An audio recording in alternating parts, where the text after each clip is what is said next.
بسم الله الرحمن الرحیم. نن زموږ د علم النحو 152 نمبر درس دی او په اسم کې د حروف عامله او باز شروع دی. نن به کې 5 نمبر وایو حروف ندا. حروف ندا اصل کې وای आवाज ته پکارنا، اردو کې وای پکارنا، چاته आवाज کول، یعنی आवाज ته ندا وای. او حروف چې د دې आवाज د پاره یو څو حروف استعماليږي په عربی کې، لکه موږ په پښتو کې وایو اے زیدا یا اے عبد الله یا موږ وایو اے الله. نو دا اے لفظ موږ په پښتو کې استعمالو، دغه د اے ته حرف وای، او دا الله ته چې आवाज کو نو دغه ته اردو کې پکار نه وای، موږ ورته आवाज. ټیک شو خجی. او یو پکې ګورئ جی دا سلور حروف زکه جی. یو ته وای ندا، نو دا خو आवाज ته وای، आवाज یا اردو کې وای پکارنا چاته आवाज کول. یو ته وای حروف ندا. د دې ندا او خپل حروف دي، دا چې کم دي دا یا دی، ټیک شو، ایا، حیا، ټیک شو. دا بر اوس په تفصیل سره وایو. ای او حمزه دا حروف ندا دي. یو ته وای منادی معنی را پکارنے والا، څوک چې आवाज کوي هغه ته منادی وای. ټیک شو. دی आवाज ته ندا وای. او دا څوک چې دا आवाज کوي، لکه چاته आवाज کوم زه اے زید، نو دا زه چې یم کنه زه ماته منادی وای، منادی. او هغه زید ته आवाज کوم کنه نو زید ته منادا وای، منادا. نو منادی چې دی کنه आवाज ورکولو والا، او منادا چاته چې आवाज کیږي. ټیک شو. یعنی زه یو کس راغواړم، زه راغواړم، نو زه راغوښتلو والا ته منادی وای. او چې څوک راځي کنه څوک راغواړم هغه ته منادا وای. ټیک شو. چاته چې आवाज ورکوم هغه منادا دی، او زه منادی ما، او دا आवाज چې دا ندا ده. ټیک شو. او کوم لفظ سره چې आवाज ورکوم هغه ته حرف ندا وای. ټیک شو. نو دا سلور اصطلاحات دي. نو د دې باره کې مونږ خبره کوو، تقریبا دا مونږ په منصوباتو کې تفصیل سره ویلیم دي. نو حروف ندا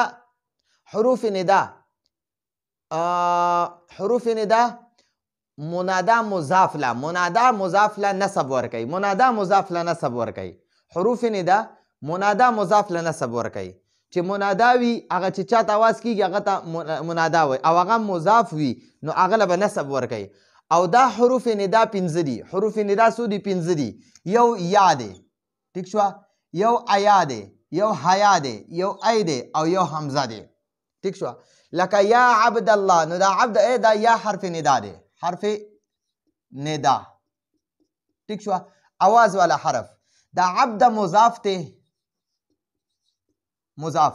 او ګورئ ما ته وی چې حروف ندا منادا مضاف، نو دا حرف دا عبد چې دی عبد، نو ګوره د باندې زبر دی، نو دا زبر د دې یا د وجې دی چې دا یا ور سره نه وي، نو دا به وي عبدالله. ټیک شو. عبد مضاف ته، او ګوره په د باندې ضمه ده، او د دې عبد نه مخې ته چې کله د حرف ندا یا ولګو کنه دا عبد چې دی کنه دا به عبده شي، عبده. او بل دیو دی ارحم الراحمین،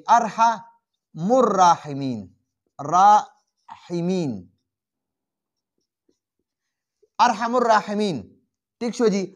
نو کله چې د دنه د یا نه مخکې د ارحم نه مخکې یا ولګوله کنه، نو دا ارحمو چې دی دا به ارحمه کی، نو بیا به یا ارحم الراحمین، یا ارحم الراحمین به بیا نه وي، یا ارحم الراحمین به وي.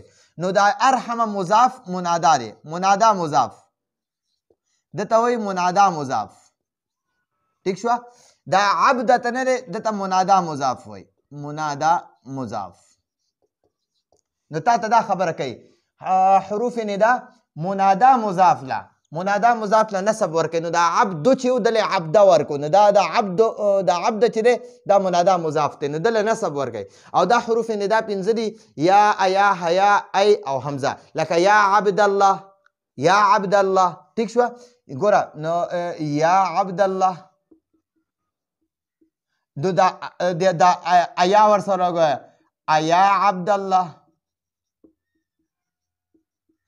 یا که د ایا سره جواب نه دغه اواز ورته نه کوي نو حیا سره اواز ورکه، اواز ورته وکړه حیا عبد الله. دا ای چې دی د سره اواز وکړه ای عبد الله. د حمزه سره اواز ورکړه عبد الله. ټیک شو. نو دا ټولو معنا همدغه ای دی ای. ټیک شو. لکه یا عبد الله، یا عبد الله، ایا عبد الله، حیا عبد الله، ای عبد الله، عبد الله. نو دا اواز دپاره دا حروف ندا دي چاته چې اواز کې هغه دپاره استعمالیږي. ښه اوس په دې کې دا ای او حمزه، دا ای او حمزه دا اخیری 4 نمبر او 5 نمبر ای او حمزه دا درته وایي. دا ای او حمزه د نږدې منادا دپاره راځي چې نږدې څوک درته وایي که نه نو هغه ته وایي ای زید، ای عبدالله. ټیک شوه. ای عمر، ای بکر. ټیک شوه. یا دا حمزه ورله استعمال کا عبدالله، زید، عمر، بکر، محمود. دا نږدې چې څوک در سره هغه ته چې اواز کې نو نږدې لپاره دا ای او حمزه استعمالیږي. ایا او حیا، ایا او حیا چې دي دا چې لرې څوک وي که نه لرې منادا دی، منادا هغلته لرې دی نو هغه ته هغه منادا ته چې اواز کې نو هغه ته به وایي ایا عبدالله. لرې دی نو هغه ته به ایا عبدالله. ټیک شو. بیا دغه شان حیا دی، حیا، حیا عبدالله. لرې دی نو دا حیا هم د لرې لپاره استعمالیږي. او دا یا نه ده، یا دا یوه یا، نو دا یا د لرې او نږدې دواړو دپاره استعمالیږي. لکه زید درسه دلته نږدې دی نو هغه ته هم ویلی شي یا زید، او هغلته کې عبدالله دی نو هغه ته هم ویل یا عبدالله. نو دا یا د نږدې او د لرې دواړو دپاره استعمالیږي. دا ای او حمزه دا دواړه صرف د نږدې لپاره استعمالیږي. دا ایا او حیا دا دواړه صرف د لرې لپاره استعمالیږي. او دا یا چې دی دا د نږدې لپاره هم استعمالیږي او د لرې لپاره هم استعمالیږي. نو دې ته وایي دا یا چې دی دا عام ده. عام معنا ده چې نږدې او لرې دواړو لپاره استعمالیږي. ټیک شوه. اوس درته د دې باره کې یو څو خبرې کوي. حروف ندا داسې حروفو ته وایي، حروف ندا داسې حروفو ته وایي، حروف ندا داسې حروفو ته وایي چې خلک پرې راغوښتلی کېږي، چې خلکو ته پرې اواز کړی کېږي، خلک پرې راغوښتلی کېږي. او څوک چې راغوښتل کوي یعنې څوک چې دا اواز کوي ټیک شوه هغه ته منادي وایي. هغه ته څه وایي؟ منادي وایي. او څوک چې راغوښتلی کېږي هغه ته منادا وایي. ټیک شوه. او د څه دپاره چې راغوښتلی کېږي هغې کار ته جواب ندا یا مقصود بالندا وایي. د کم کار دپاره زه درته وایم یا عبدالله اذهب الى المدرسه، یا عبدالله اذهب الى المسجد، یا عبدالله اذهب الى السوق. ٹھیک شو. یا حرف ندا، عبدالله مضاف مضاف الیه دا منادا، او دا اذهب الى السوق دا پورا جمله فعلیه دا ورلا جواب ندا شو. دغه ته وایي مقصود بالندا یا جواب ندا. ٹھیک شو. دا اوس درته حل کوم، یو درته حل کوم انشاءالله پوره به پوه شئ. نو دغه وایي. او چې کله منادا مضاف وي، چې کله اوس درته د دې اعراب وایي چې دا به څنګه د دې اعراب به څنګه وي. کله چې منادا مضاف وي نو منصوب به وي. لکه یا عبد الله، دا عبد وګوره منادا مضاف ته نو عبد به وي. ټیک شو. او چې کله منادا شبی مضاف وي، شبی مضاف وي نو بیا به هم منصوب وي. لکه یا طالعا جبلا، اے په غر ختون کیا، اے په غر ختون کیا. او یا راکبا فرسا، اے په السوره. ٹھیک شو. نو دا راکبا دته دغه وایي شبی مضاف، دته شبی مضاف وایي. او دا فرسن ته مضاف وایي، مضاف الیه ورته وایي. ټیک شو. نو دا شبی مضاف چې دی نو دا به دغه ویجي، دا به منصوب وي. ښه. او چې کله منادا نکره غیر معینه وایي، غیر معینه معنی ده چې کس درته معلوم نه دی او ته ورته اواز کوې نو بیا به هم منصوب وي. لکه یو ړوند کس وي، ړوند، هغه اواز کوي یا رجلا خذ بیدي. یو ړوند سړی دی هغه اواز کوي چې ای سړیه، نو سړي ته پته نه لګي چې څو کسان وي نو بس هغه پکې اواز وکړي یا رجلا. نو ګوره د یا حرف ندا نه پس په دا رجلا منصوب ویلی کېږي. خذ بیدي زما لاس ونیسه، په سړک باندې اوړي نو چاته اواز وکړي یا رجلا، ای سړیه څوک شته دی که نه، څوک شته که نه. نو هغه که څوک وي نو هغه ته بیا ووایي چې یاره راشه زما دا لاس ونیسه ما دې سړک نه واړوه نو هغه ړوند چې دی هغه ته خو څه ښکاري نه څوک ورته ښکاري نه چې څوک شته که نشته یا څونه کسان دي چې هر څومره که 50 کسان هم وي نو هغه به پکې اواز وکړي یا رجلا خذ بیدي که نه نو دی ته غیر معینه وایي چې لکه حد یې نه وي معلوم که نه نو دغه دپاره دا استعمالیږي نو ګورئ جي لکه مثلا زه یم ښه یو بله خبره پکې ده چې کله دغه وي دې ځای کې به ورته ولیکو ما نه هېر شوی دی کله چې منادا معرفه وي چې کله منادا د حرف ندا نه پس منادا معرفه وي نو بیا به دغه وي جي مبني بر ضمه وي مبني بر رفع یا مبني بر ضمه او کله چې منادا معرفه وي نو مبني بر ضمه به وي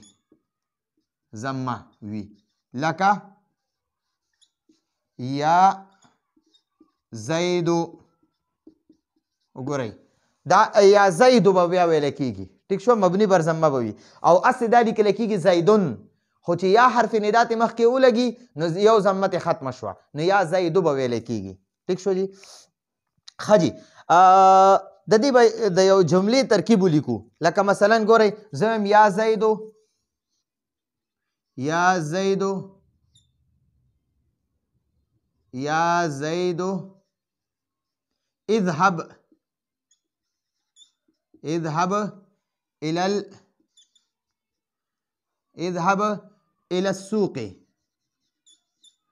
اذهب الى السوق بازار ته لاړ شه یا مارکیټ ته لاړ شه ټیک شوه ها یا دې یا ته وایي حرف ندا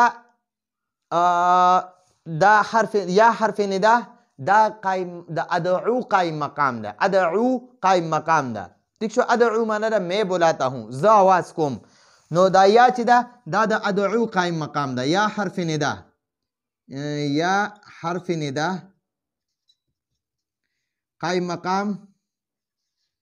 قائم مقام ادعو دا واحد متکلم صیغه ده ادعو معنی ده زه راغواړم ټیک شو او زید دا منادا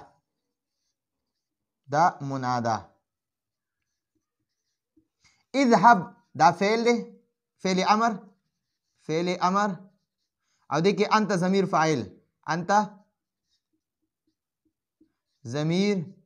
فاعل او الى حرف جر او السوق مجرور نو دا جار مجرور د اذهب فعل امر متعلق شو دیتا سوی متعلق ٹھیک شو نو فعل امر دا اذهب فعل امر دا خپل انت ضمیر فاعل او د خپل متعلق سره دته وی جواب ندا دته سوی